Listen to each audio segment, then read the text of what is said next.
Hello, this is Calculus 1, Lecture 9b, Minimums and Maximums and Fermat Stationary Point Theorem. My name is Scott Grizzard from the University of South Florida. So what we're doing, last time in 9a, we did inverse trig and we did some L'Hopital's rule. Those are really, inverse trig is really a Module 2 topic that got, because there's only 4 weeks to Module 2, kicked into Module 3. Today, what we're going to do is start the hardcore Module 3 stuff. So we're going to start with the overview of Module 3 and the big ideas. And then we're going to go into, and then we're going to have two big named theorems in this lecture. The first one is the extreme value theorem, and the second one is Fermat stationary point theorem. So we're going to go through a brief overview, and then we're going to deal with these two major theorems. Again, this is back to the big theory stuff. So this is really the foundational lecture for this material. This is section 4.1 in the book, and I encourage you to look at examples 1, 4, and 6 in the book to follow along. So let's talk about the big ideas in Module 3. Now, the big ideas are the mean value theorem, and then the optimization, and then the derivatives and the shapes of graphs. And I don't know if you remember this from the syllabus, but there was this graphic here. Unfortunately, the mean value theorem doesn't fit. Inverse functions really belong in Module 2, but we don't have enough time, so we stick it in Module 3. But these things right here, linearization here, which was in Module 2, is going to give us the concavity and ideas about the shapes of graphs. And then we're going to use these ideas, many of which we're going to introduce to, this evening, to talk about optimization. And the mean value theorem is something that you use to prove some of these other shapes of graphs properties that we're going to use. And then you're also going to use the mean value theorem to prove stuff in Module 4 that you need. So the big ideas, again, from this section are the mean value theorem, optimization, and derivatives of the shapes of graphs. And they have sort of an intuitive idea here. So, right, if I've got a 70-mile stretch of toll highway with a 65-mile speed limit, and I finished the whole highway in an hour, there was some time when I was going 70 miles an hour. There may be a time, and, the police officer might be justified in writing the motorist a ticket for 70, simply because there had to be some time he was going 70. There could be some time he was going 85, and sometime he was going 55. But if you close the whole thing, your average velocity was 70 miles an hour. That means that you had to be 70 miles an hour at some point. And then we've got this idea of optimization. So I'm going to produce widgets. I've got some capital labor. I've got some production function. And I've got some wage rate and some rent rate. And I want to produce so many widgets. What's the cheapest way to do it? These kind of optimization problems, which are very common in economics, but believe it or not, are very common in physics. Because you find out things like light optimize. It's very strange. Light takes the shortest path, things like that.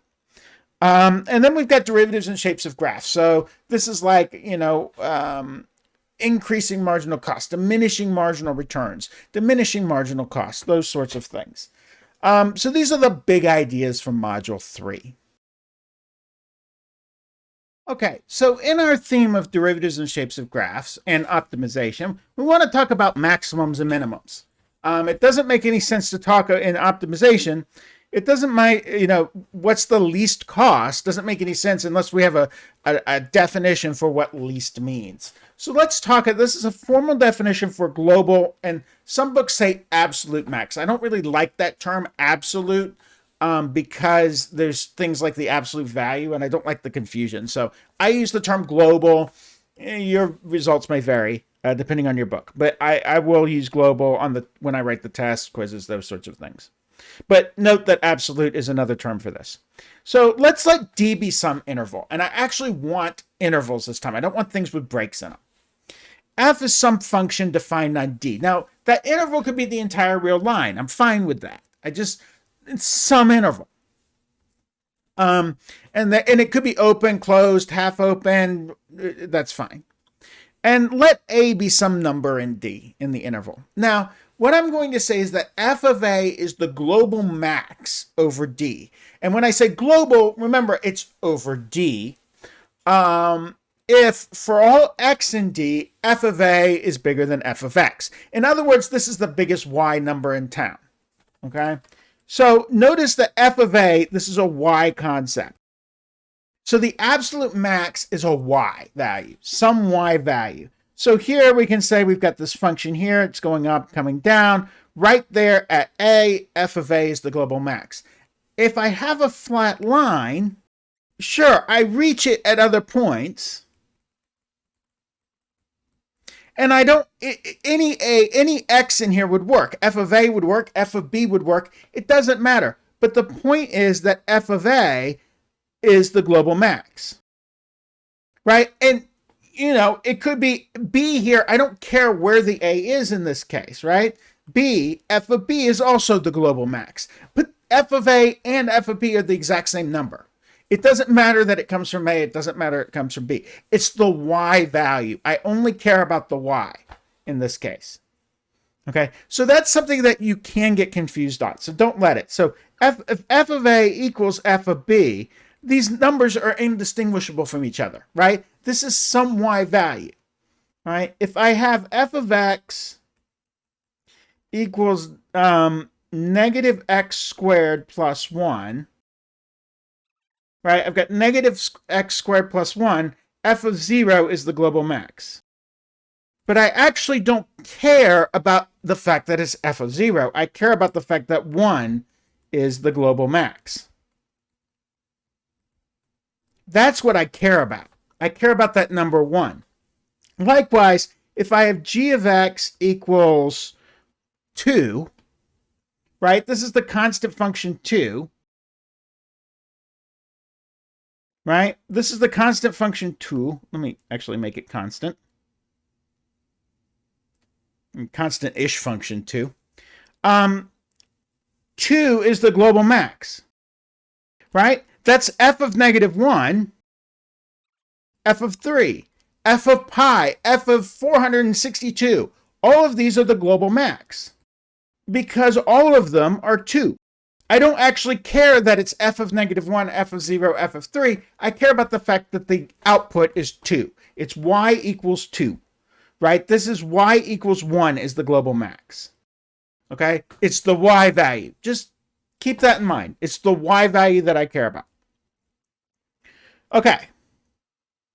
Well, the global min also has a perfectly good, easy definition. For all x and d, f of a is less than or equal to f of x. Okay, so they're simple but difficult, right? You're taking a very simple concept and you're making it into a formal definition, and a lot of times that's a little hard. So that's the formal definition idea. So let's give an example. I've got f of x equals x squared, and I've got d equals negative 2, 1. Do I have a global min and do I have a global max? Well, I do have a global min, right? The global min is y equals 0. It is achieved at 0. But there's no global max. Notice, no matter what number you give me, right? If you give me an m here, 4 plus m over 2 will be bigger, but still in the set 0, 4. There's no way for me to get a maximum. I can always get closer to 4. As I move closer and closer to 2, negative 2, I get closer and closer to 4, but I can't actually use negative 2. And everyone always goes negative, well, what about negative 1.9999999 repeating? Negative 1.999 repeating is 2. And if you don't believe me, you can look it up. That's a Calc 2 concept.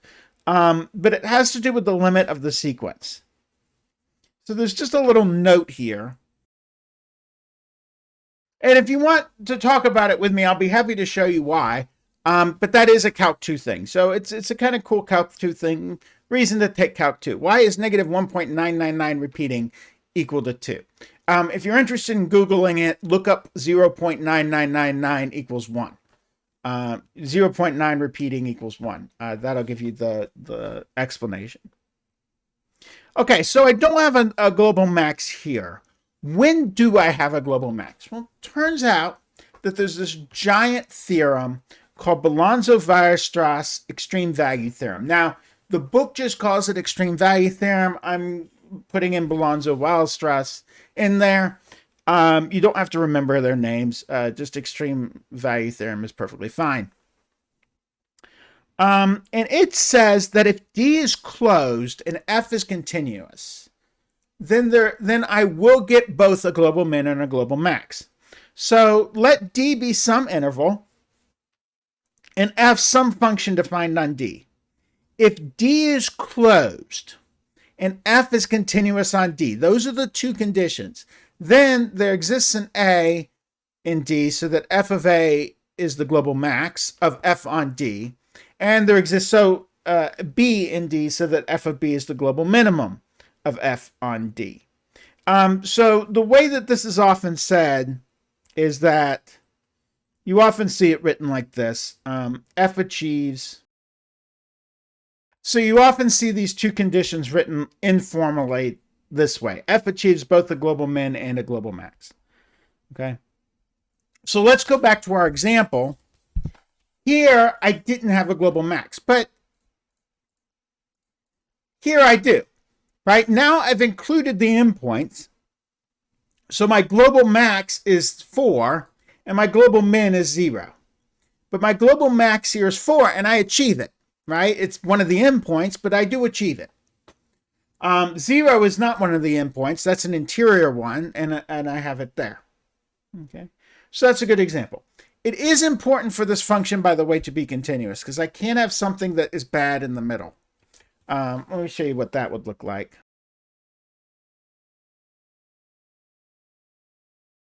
Right, so this function has a skip in it, and it doesn't have a global max. That's why F must be continuous. I can't have a situation where I have a bad. Now, that's not to say that there are, I can have continuous function. I can't have discontinuous functions that achieve their global min and global max. It's just that if it's not continuous, I'm not guaranteed to get one. Likewise, I can have open intervals where I got both, right? I can have a function. I can have a function that's an open interval that still, does a little S thing and has both, but it's not guaranteed. If I have a closed interval and a continuous function, it's guaranteed that I get a global min and a global max. And that is the Bolzano-Weierstrass extreme value theorem. It's very important. Now, if you have that, there's an aside here to kind of finish it off. If you actually have that, with the intermediate value theorem and the extreme value theorem together, what you actually get is that the image of any closed interval through a continuous function is another closed interval. So that's actually something that's very interesting in analysis if you ever take that. And that'll be part of the of analysis 1 is basically just trying to prove stuff like this. Okay, so the image of a closed interval through a continuous function is a closed interval. So for example, so there's an example of that. Okay, so we talked about what happened globally, and the extreme value theorem guarantees us global maxes and global mins. But that's not the only story here. I can have things also going on locally. So, right, I can have, it's not the biggest thing, around. It's not the biggest thing in the entire, it's not the biggest thing. He's not the tallest person on the planet, but he is the tallest guy in the neighborhood. Okay, so there are bigger things than this value here. If I come over here, there's really big stuff. If I come down here, there's really small stuff. But in his neighborhood, this is the biggest guy. In this guy's neighborhood, this is the smallest guy. So that's the idea behind a local min. All right, f of a is, so let a be d be an interval a function defined on d. I'm sorry, f a function defined on D, and let A be in D. f of a is a local max if for all x near a, f of a is greater than f of x, and likewise a local min if for all x near a, f of a is less than or equal to f of x. And again, here's your example. Local, local. There's some neighborhood where this guy's the smallest, and there's some neighborhood where this guy's the biggest. Okay. Now, there's a great theorem called Fermat's stationary point theorem. Now, the book just says Fermat's theorem. I put stationary point theorem on here because there's lots of things named after Fermat. All right, like Fermat's principle is something in physics. You've got Fermat's little theorem, which is a number theory thing. You got Fermat's last theorem. So if you Google Fermat's theorem, you're going to get a whole bunch of stuff that's all different. Fermat's stationary point theorem, that's what we want. It says the following. If I've got some interval and f is continuous on that interval, if f is differentiable at a and f has a local min or a local max at a, that means f prime of a equals 0. So if I toss a ball up in the air, okay, there's some point where the ball is not accelerating up nor accelerating down, or moving up or moving down. That's the idea. I toss this thing in the air, and at the apex, right, just the instant before, the derivative was positive, right? It was moving up. Just after the derivative was negative, it was moving up. But there's some point where the derivative is 0, and that's my maximum. At the maximum height, when I toss this ball in the air, at the maximum height, the derivative is 0. If I could stop it instantaneously there, that derivative was 0. Okay? Now, that's the idea. The local min and the local max, the derivative is 0. And this makes sense if you think about this from a standpoint of the tangent line, right? So let's look at something here. So if I've got, let's get rid of this. Okay, so I've got this function here I'm calling f. Now, if I have the linearization of this,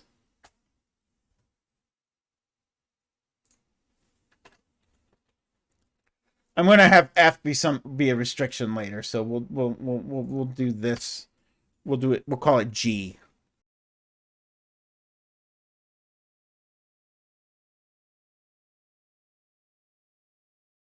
Okay, so here's my point that I'm dragging around here. So if I look at this graph here, there is some point, right? If I've got here I'm increasing, here I'm decreasing, there's some point where I have a perfectly horizontal tangent line. Happens to be at -1 here, right? That's my f prime of a equals 0. Likewise, if I'm heading down and then I'm heading up, there's some point here where I'm at the trough. There's some point where the derivative is 0, as long as the function is differentiable. Okay, so that's the big idea behind Fermat's theorem, Fermat's stationary point theorem. There's some point where f prime, if I go from increasing to decreasing, f prime of a was 0 somewhere. Okay, now there's a warning here. F prime of a can be 0 without me actually having a minimum or a maximum. This is a one-way street, okay? So let's look at f of x.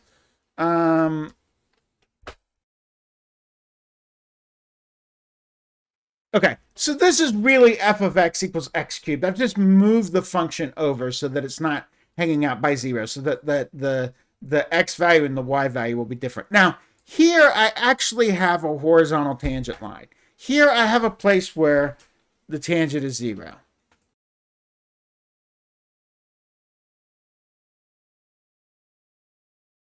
Okay, so as I approach 4 in this function, I'm actually going to have a place where the derivative equals 0. I can put it here.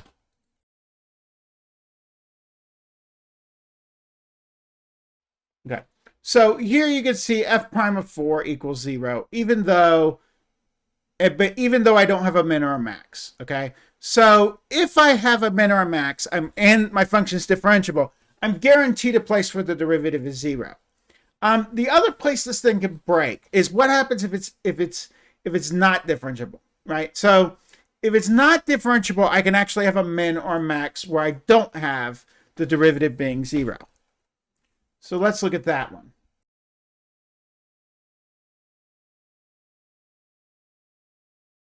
So this is basically absolute value of x. Here I've got a min, but nowhere is f prime of x equal to 0.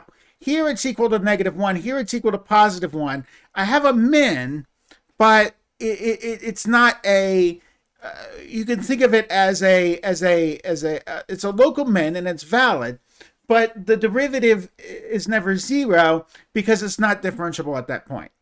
So this is a one-way street, and it depends on both of these things, it being differentiable, continuous, and it has then you get the f prime of a equals 0 when a has a local min or a local max.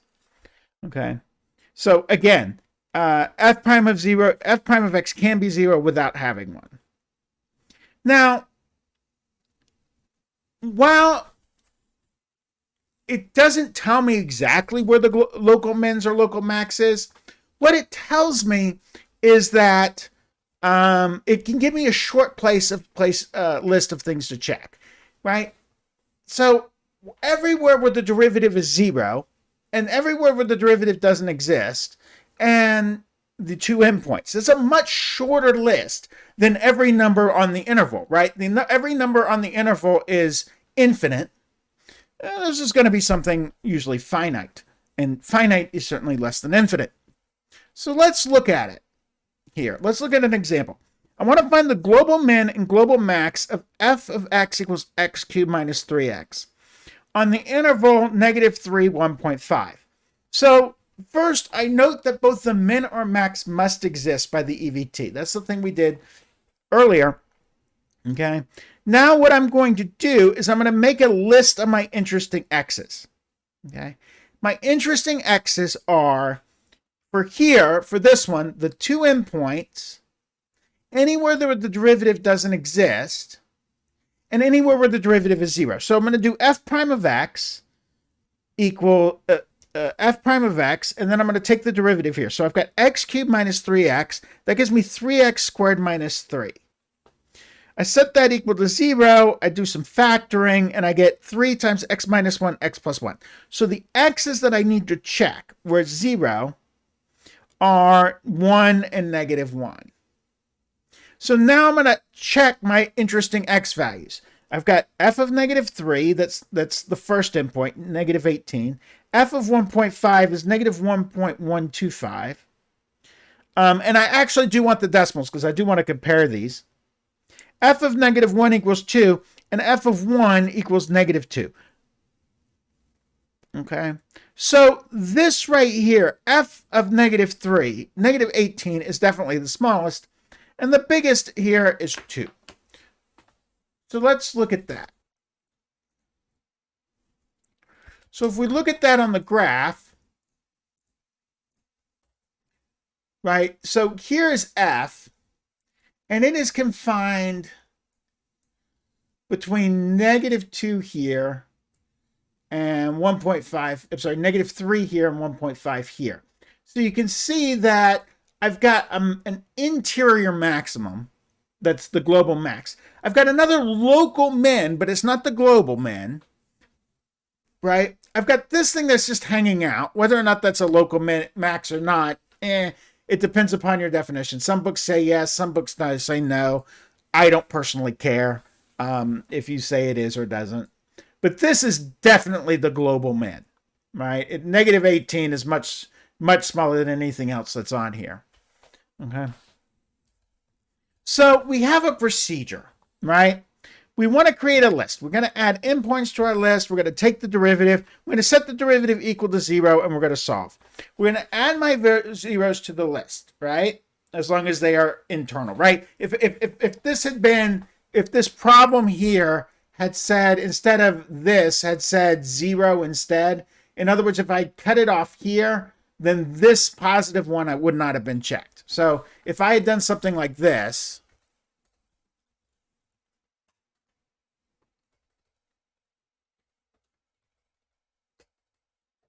right? If this had been the problem, I would have excluded positive 1 from my list because it wasn't in the domain.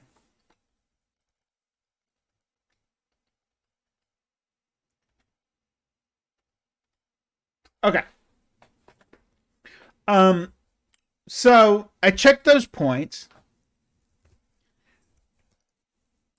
And then I plug it back into my original equation. Okay.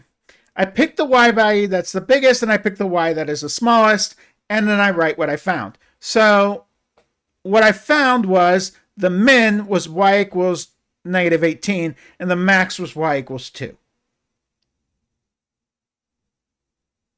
Okay. Now, we're going to come to what I think is the absolute stupidest definition in mathematics. And that's saying something, okay? There are definitions in mathematics that are really stupid, like sets being opened and closed in topology, okay? They're not opposite things. There exist sets that are both open and closed. That's stupid, okay? And if you want something that's funny, Google Hitler learns topology. You know, there's a funny video online about that. This is worse. This is even dumber. Okay, this is the dumbest thing in mathematics, but it's in the book and sometimes it shows up on the test, so I have to do it. So usually I'm very like math pro. This is stupid, but I have to show it to you. A is a critical number if f prime of a equals 0 or f prime of a does not exist. Well, what about an endpoint? Is that a critical number? Well, the derivative doesn't exist. Well, it exists from one side, so do you count it? Do you not count it? Right? Is it a local? The idea behind this is not a bad one. They want the places where the first derivative equals 0 or the first derivative doesn't exist, because those are the points you have to check when you do it, and your endpoints, depending on whether or not you count your endpoints as critical values. I think this is a horrible definition, the number. I think this is a horrible definition myself. It's kind of useless. I prefer interesting x's, where interesting depends on the context. But that's what they want for critical. They want this definition to exist, so there it is. The silliest definition in math, even sillier than open and closed sets. Okay, but this idea of making sure that you check places where f prime of x does not exist, we have this kind of working Fermat stationary point theorem. The working one is if f has a local min or a local max at x equals a, then either f prime of a equals 0 or f prime of a does not exist. I should say if f is a continuous function with a local max and local min at 0.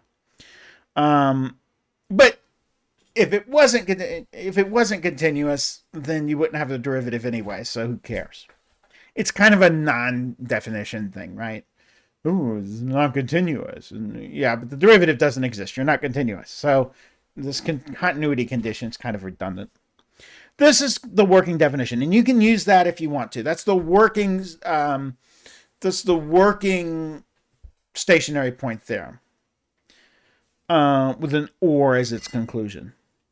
And they're logically equivalent.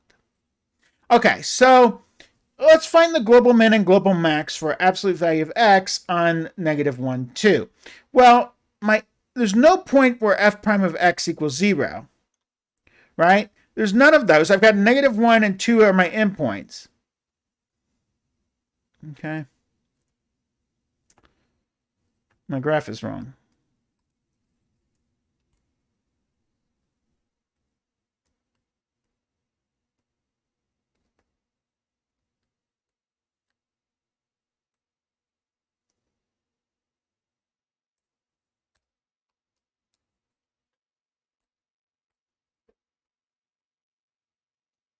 There we go. So I've got -1 and -2 are my endpoints, so I have to check those.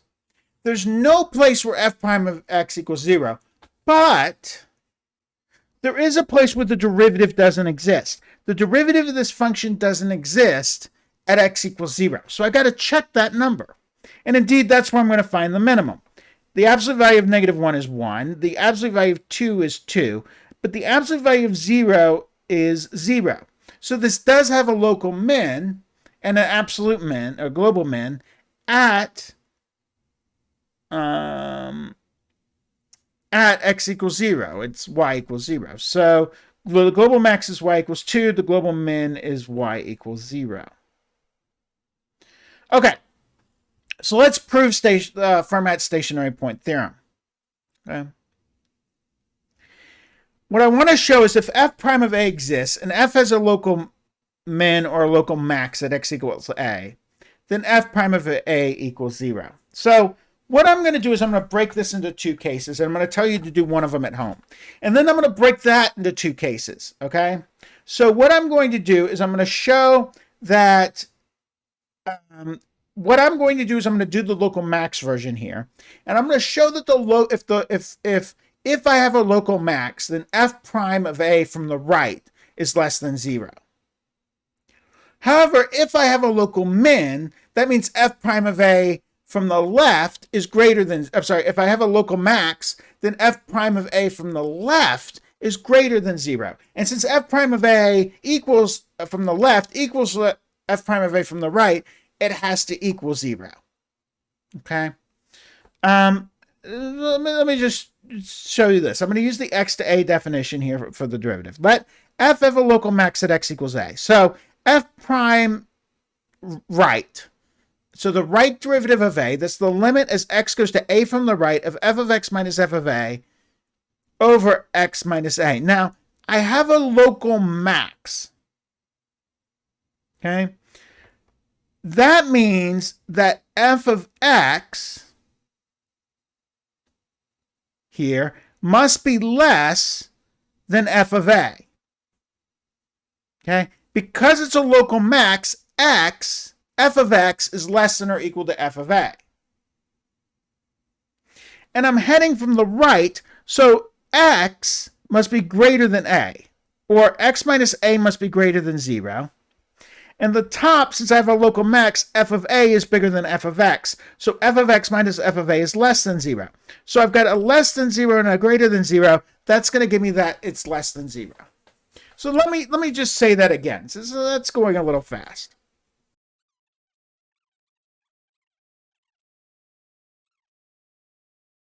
Equals the limit as x goes to a from the right of, since x, I'm going from the right here.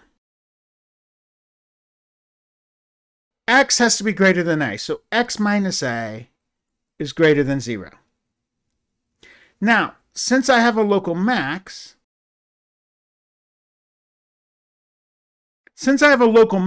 I know that f of x must be less than or equal to f of a. So f of x minus f of a is less than or equal to 0, right? This piece right here has to be negative or non-positive, right? It can be 0. Thus, f of x minus f of a all over x minus a is less than or equal to 0. So f prime plus of a is less than or equal to 0. Okay? So that's the thing. All right. Well, if I make the same argument, but I go to a from the left, I'm going to have a negative on the bottom, and I'm going to have a negative on the top, or a non-positive on the top again. So I'm going to wind up with a negative over a negative. It's greater than or equal to 0. The bottom is now negative, but the top is still negative. Now, since f is differentiable at a, f prime of a equals f from the left equals f prime of a from the right. So 0 has to be less than or equal to f prime left of a, which equals f prime of right of a, which must be less than or equal to 0.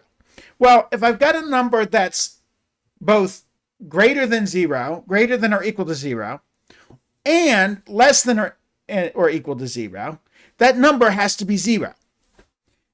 Do the other case on your own. It's a very powerful idea. But it's uneasy the first time you do it. You have to play with this again. It'll take you a minute to get it, but once you get it, you're like, oh. And then you can use that, right? If I've got something that's bigger than 0 or bigger than or equal to 0 and something that's less than or equal to 0, the only option is that it be equal to 0. It's kind of cool. So do the other version from you on your own. Let f of a be the local min, and do that one on your own, and you'll see.